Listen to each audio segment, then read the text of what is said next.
boa noite, boa madrugada, toda hora é hora de estudar. Vamos estudar, olha só, aula de redação, né? Mais uma. Veja bem, na última aula falamos sobre coesão, falamos sobre coerência textual, eu falei sobre os tipos de argumento, falei do argumento com generalização, falei da exemplificação, falei do sociocultural, que eu gosto muito, né? Olha só, quase não escrevi, mas hoje nós vamos falar sobre o uso do repertório sociocultural. Veja bem, o que eu coloquei aqui. Na última aula eu falei e sempre falo e não retiro. Tem que ter conhecimento de mundo. Quanto maior for o seu conhecimento, mais fácil fica. Até porque você não sabe qual é o tema da redação, você não sabe o que vai cair, você não sabe o que poderá cair de forma que te facilite, que lhe facilite a escrita da sua redação, certo? Então veja, nem sempre pode vir a, de repente, você ter o conhecimento de mundo, não estou me contradizendo, tá? Ter o conhecimento de mundo e trabalhar com o tema do Enem. Como assim? Veja, vamos lá, conhecimento de mundo, o Enem de 2019/2020 foi falando sobre o quê? Pois é, né? Foi falando sobre cultura, falando sobre um assunto mexendo com cinema. E aí, você sabia o quê? É complicado, porém, alguns anos aí para trás, veio falando de diversos assuntos que estavam voltados àquilo que acontece no mundo. Por exemplo, lei seca. Ninguém esperava que fosse cair lei seca, mas caiu. Entre outros tantos assuntos, vários assuntos estão ligados, porém, nos últimos, tem sido surpresa. A tecnologia é fácil de trabalhar, né? Porém, na hora de escrever não é tão fácil. São tantos os assuntos que não se sabe. Outra, você falou também, caiu algumas vezes falando sobre a área tecnológica, indiretamente.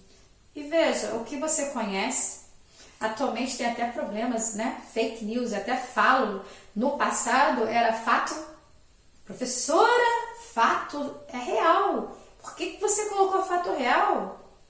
Ué, gente, é verídico, mas não precisa. Não sou tricolor não, mas sou ciclista, né? Então, o jogador de futebol Fred, ele saiu de Minas até Laranjeiras, Rio de Janeiro, pedalando. Pois bem, de vez em quando ele falava fato verídico. Não, fato verídico, eu assisti, achei interessante assistir e ele falava fato verídico. Por que fala-se isso? Atualmente fala-se fato verídico porque existe o fato fake. Olha o escândalo da fake news. A princípio, aparece, é apresentado na mídia como sendo algo verdadeiro, mas de repente, quando se vai buscar mais o conhecimento, ele não é verdadeiro, ele é fake. Certo? Então, veja, temos sim, eu não retiro, você tem que ter conhecimento do mundo real, sim. Você não está aqui de paraquedas e nós não sabemos o Enem ao certo que vai cair. Se cair algo voltado ao mundo real, literalmente, se você tiver o conhecimento, você tem a facilidade. Mas se de repente não tem, a matéria que vai cair para você poderá ser a interdisciplinaridade, e é aquela colocação que disse e continuarei a dizer, o repertório. A parte que mais gosto do argumento é a sociocultural. Torna o seu argumento mais rico, certo? Porque você apresentará diversos conhecimentos em seus argumentos. Não precisa ser voltado direto ao mundo, por isso coloco de tal forma, mas você não sabe se a prova virá a cair falando sobre o mundo. Poderá vir a falar sobre um assunto abstrato, mas se você tem uma prova que vier com mundo, você está informado. Facilidade para escrita. Ah, Valéria, foi um tema abstrato, tá? Você tem a interdisciplinaridade, Você sabe que eu falo sempre do que? Citação. Olha para cá, uso de citações, sociocultural e repertório. Olha para cá, uso de diversas áreas do conhecimento para desenvolver o tema. O que eu falo em todas as aulas? Temos que ter, sim, o conhecimento. Poxa, mas eu não quero saber do mundo. Que saco, que porra, eu não gosto de notícia.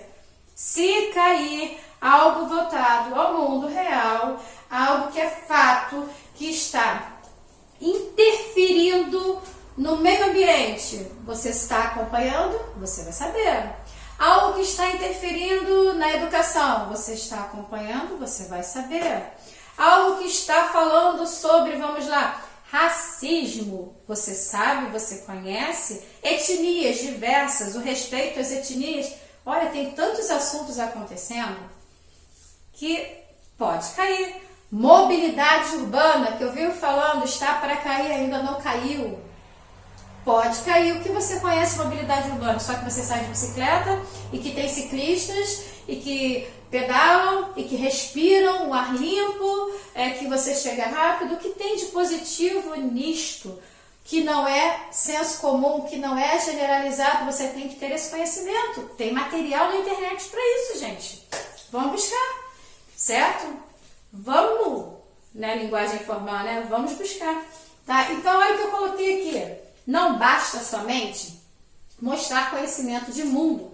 Se as informações apresentadas não estiverem contempladas no tema proposto, principalmente um tema abstrato, ou não validarem a tese escolhida. Você tem que ter algo de mundo que valide, que esteja de acordo com o tema, que você não fuja dele, certo?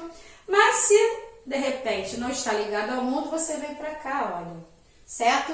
Para as diversas áreas de conhecimento, a interdisciplinaridade, nossa, é uma chuva. Vocês estão estudando durante tanto tempo, por quê?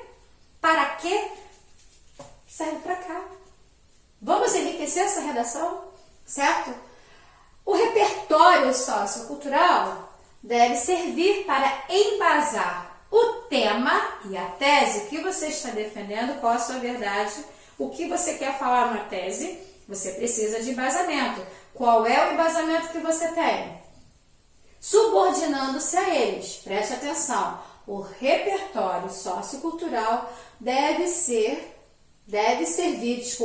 para embasar o tema e a tese. Sociocultural vai embasar. Desta forma, deixará a sua tese, deixará o seu texto com maior autoridade. Mas você vai convencer mais, porque você tem embasamento para isso, tá? Você tem informações. Você está estudando. Eu chamo sempre muita atenção à filosofia, à sociologia, não é? E dependendo de qual venha a ser o tema, quanto mais você tiver conhecimento, mais fácil vai ficar a sua redação. Porque você trabalha com a interdisciplinaridade também. Tem que aproveitar. A galera que está na escola está vendo as disciplinas. Vocês têm que se organizar para estudar, têm que se organizar para colocar todo o seu material em dia para não deixar nada para trás. A interdisciplinaridade, ela é excelente para temas abstratos. Preste atenção no que eu estou dizendo. Depois não diga, a Valéria não disse, hein? E o raciocínio lógico, correto? Do qual ele faz parte, deve estar plenamente desenvolvido. Aí vamos lá. Uso das citações. O uso de citações enriquece demais o seu texto, porque, vamos lá, quando você trabalha com argumento, você tem o senso crítico, o seu. E o seu senso crítico, ele pode ser ilustrado com algum pensamento de algum filósofo, será?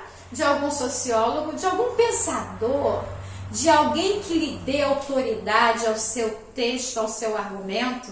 Não, olha só, certa vez um aluno chegou e falou-me assim: Valéria, eu fico chateado porque eu faço a redação, eu é que penso, eu é que escrevo, mas por que eu tenho que colocar na terceira pessoa? Por que não pode ser o que eu penso redigido na minha redação? Aí eu falei para ele o seguinte: olha só, o que você pensa está escrito na sua redação. Não é uma outra pessoa que está redigindo, mas é você. É a sua ideia crítica. Só que você tem que aprender a manipular, a brincar com as palavras, com as orações, com as ideias, com a sua organização e apresentar o seu texto de uma forma impessoal e persuasiva. Afinal de contas, você faz parte do quê? Você faz parte do mundo. Você faz parte da sociedade, você faz parte do povo, você faz parte da população, você faz parte disso tudo. Então, o texto é seu. Mas por que não pode? Por que eu tenho que colocar o tema de outras pessoas se eu estou estudando e eu estou falando que isto acontece por causa disso e aquilo? Por quê? Não é que você não tenha argumento bom, é que você estará apresentando argumentos de autoridade de pessoas conhecidas e essas pessoas são estudadas, elas apresentaram determinados pensamentos, determinadas falas, determinados estudos que vieram a comprovações e fazem com que muitos continuem a estudar. Então, torna o seu argumento um argumento de autoridade. Por quê? Você, desta forma, estará fazendo com que as pessoas acreditem naquilo que você está redigindo. E, afinal de contas, quem está redigindo? Você. Quem lembrou do pensador, quem lembrou da pessoa que está sendo citada, quem lembrou de uma ideia interdisciplinar foi você. Se tudo isso foi você e você colocou tudo organizado, selecionado direitinho no seu texto, o texto é seu. É mesmo, eu não tinha parado para pensar nisso. Pois é, gente. Olha só, o Enem, a UERJ, qualquer vestibular e concurso público, ele é impessoal. Você é a pessoa que estará apresentando senso crítico. Como eu sempre falo, generalizar, não. Senso comum, não. Coloca causa, consequência, coloca uma citação para poder deixar o teu texto de uma forma que a pessoa verifique, leia, que tem um argumento de autoridade e você está exemplificando com isso. Uma vez que você assim o faz, a pessoa, claro, que está fazendo a correção, ela tem o conhecimento de que aquilo ali poderá ser utilizado. Se ela tiver dúvida, olha, como eu não estou lá na banca corrigindo, né, eu não sei se ela vai verificar, mas acredito sim que como eles vão fazendo, sabem, tem as redações a serem corrigidas, já sabe o que está acontecendo, então deve-se ter algum material para eles, e eles têm que fazer um curso antes para poder ser o corretor do Enem. Tem que ter o material que eles têm que ter conhecimento, eles têm que buscar, ou então a banca o pessoal entrega, né, os organizadores, para que eles tenham um conhecimento mínimo. Mas acontece que se eles estão fazendo o curso para ter um conhecimento maior, cabe a eles identificar ou não. E quem é meu aluno sabe que eu identifico e questiono quando eu tenho a dúvida. Quando faço a correção em casa, se eu tenho a dúvida, vamos consultar? Como vocês consultam, eu também consulto. E se estiver errado, eu vou lá e coloco aquilo que eu pensei. Como, por exemplo, certa vez escreveram sobre Durkheim. E quando escreveram sobre Emile Durkheim em uma determinada redação, olha, o que eu estudei de Durkheim, o que eu conheço de Durkheim, não estava de acordo. Então eu fui buscar e vi que realmente a pessoa colocou um argumento de autoridade que não estava de acordo com o texto, nem tampouco com Durkheim. Então eu fiz o quê? Fiz uma observação de que aquela ideia não estava de acordo e que perdeu a coerência.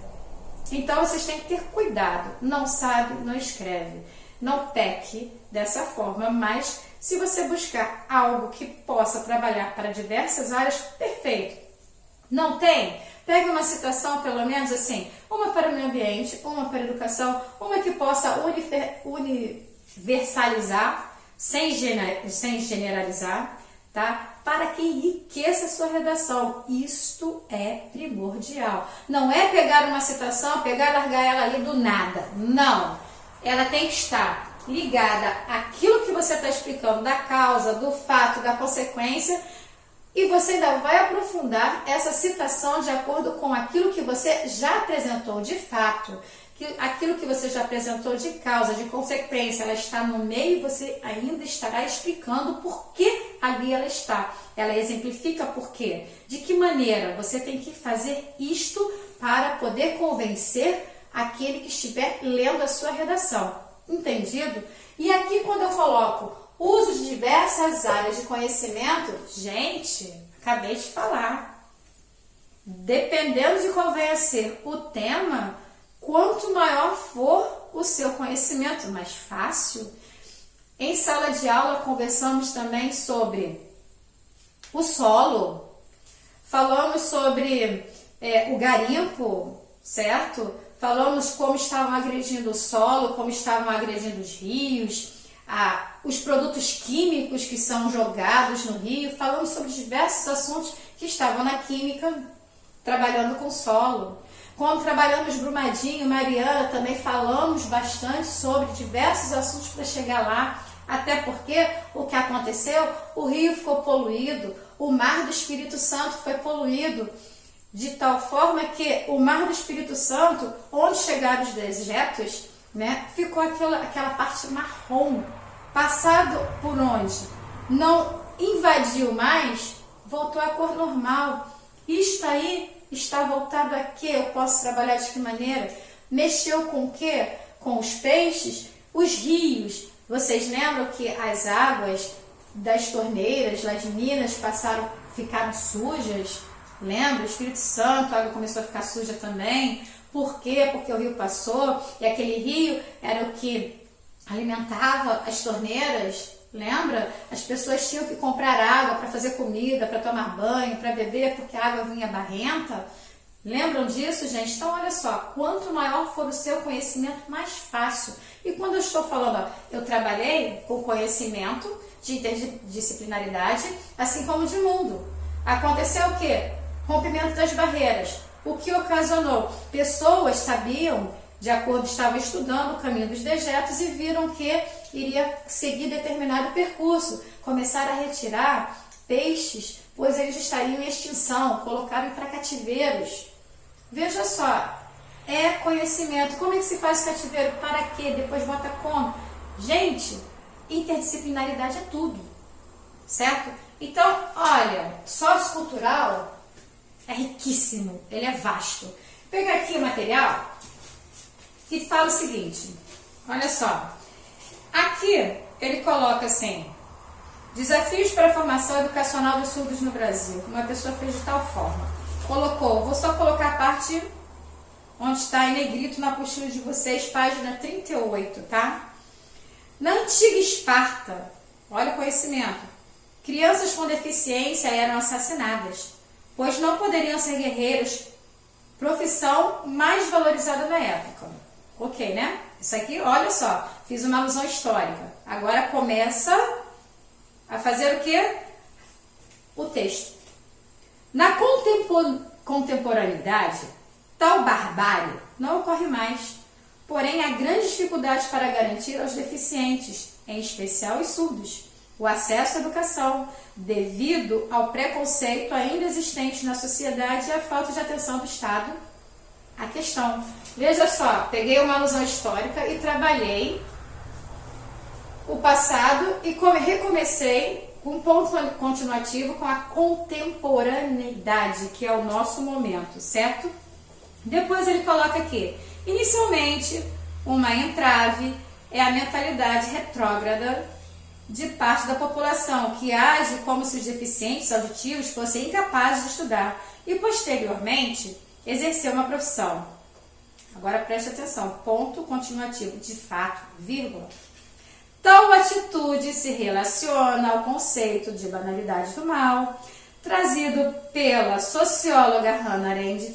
Quando uma atitude agressiva ocorre constantemente, as pessoas param de vê-la como errada. Ponto. Olha bem.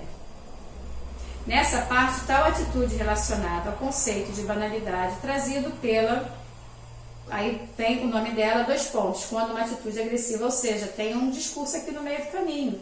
Já tem uma fala de uma socióloga. Ponto continuativo, vamos agora aprofundar? Um exemplo disso é a discriminação contra os surdos nas escolas e faculdades, seja por olhares maldosos ou pela falta de recursos para garantir seu aprendizado. Nessa situação, o medo do preconceito, que pode ser praticado mesmo pelos educadores, possivelmente leva à desistência do estudo, mantendo o deficiente à margem dos seus direitos. Fato que é tão grave e excludente quanto os homicídios praticados em Esparta, apenas mais dissimulado. Tá vendo? Já voltou a sua parte da introdução. E está de acordo? Sim. Só fez uma citação para dizer, olha, meu texto lá em cima, introdutório, está de acordo, porque lá em cima está falando das crianças deficientes que eram assassinadas, certo? Porque não serviria para ser guerreira. Então aqui colocou como sendo apenas mais dissimulado, né? Fato que é tão grave e excludente quanto os homicídios. Aí continua o aluno escrevendo, né? Outro desafio enfrentado pelos portadores de deficiência auditiva é a inobservância estatal. Uma vez que o governo nem sempre cobra das instituições de ensino a existência de aulas especializadas para esse grupo, ministrada em Libras, além da avaliação de português, do português, escrito como segunda língua. Agora, olha que legal, de acordo com Habermas, incluir não é só trazer para perto, mas também respeitar e crescer junto com o outro. Outra citação. Lindo, né? Eu acho. A frase do filósofo, olha, foi sociólogo, agora é filósofo. Gente, isso é tudo. Eu amo a parte do sociocultural. A frase do filósofo alemão mostra que enquanto o Estado e a escola não garantem direitos iguais na educação dos surdos com respeito por parte dos professores e colegas, tal minoria ainda estará sofrendo práticas discriminatórias. Veja bem, é o suficiente. Eu já coloquei aqui 3 partes marcadas. A parte que fala das crianças que eram mortas, né? Assassinadas porque nasceram com deficiência e não serviriam para ser guerreiros. Depois, a atitude relacionada à banalidade, ele pegou aqui o exemplo de Hannah Arendt, socióloga. Depois, mais abaixo, isso, olha só, ele colocou, essa pessoa aqui colocou 3 marcações socioculturais. Uma apresentou que tem conhecimento histórico, adorei. Outra, ele apresentou conhecimento sociológico, trabalhando na sociedade. E depois ele apresentou o filosófico, parágrafos diferentes. Perfeito, é o que eu sempre coloco na sala de aula e que eu cobro de vocês. Aí vamos lá, essa redação, aqui eu não sei que nota tirou, tá? É de um participante de 2017. Não sei qual foi a nota, mas estou colocando para vocês. Ela está na página 38 do capítulo da aula 11, na verdade, que é o uso do repertório sociocultural. Está no livro 3, tá? Então veja, enriqueçam. Tenham conhecimento. Esse caso aqui, desse tema, falando sobre a deficiência auditiva, a pessoa trabalhou com o passado, trabalhou com o sociológico, o filosófico e o presente. Viu? Vocês prestaram atenção nas palavras utilizadas, na formalidade? Não é uma formalidade difícil de se chegar. Vocês são leitores. Se vocês são leitores, vocês têm essa facilidade. O problema é, eu tenho preguiça, eu não quero, eu não vou, eu não faço. Aí fica complicado, né? Mas como eu sei que vocês querem, e eu tenho uma turma que vai gabaritar com boas notas neste Enem. Ah, Valéria, não vou não por causa da pandemia. Vai sim, porque sua professora cobra, né? E vocês sabem, porque eu sempre repito, eu chamo a atenção sempre. Veja, estou cobrando cada vez mais um pouquinho. E eu chamo a atenção há muito tempo com relação à citação e com relação à parte sociocultural, trabalhando com conhecimento para desenvolver o tema. Certo, galera? Espero que tenham gostado. Não esqueçam de colocar o nome de vocês após assistir a videoaula. Podem tecer comentários, teçam comentários, eu quero saber, gostaram, não gostaram, o que foi, faltou, não entendi, pode colocar lá. Se você não quiser colocar lá, só quer colocar o nome, quer me chamar no privado, pode chamar lá no grupo do WhatsApp, sem problemas nenhum. Sabe que, devido à demanda, eu demoro, mas eu atendo, certo? Galera, não esqueçam de quê? Colocar o nome lá, né? Assistiu a aula, coloca lá o nome, porque eu vou colocar na chamada. Eu já avisei nos grupos, né? Certo? Não pode esquecer, chamada online, tem que ir lá colocar. Coloca lá, joinha, não gostei. Não tem problema não, não gostou porque você não quer. Claro que você vai dizer que gostou, né? Ou então não vai falar nada. Mas tudo bem, eu aguardo, tá? Vamos que vamos. Vamos que a galera vai tirar notão. Eu acredito em vocês, se vocês precisam acreditar também. Vamos estudar, eu quero as tarefas na data, hein, galera? Vamos nos organizar. Tô com saudade de vocês, ai que saudade do debate. Até a próxima, galera. Saudades.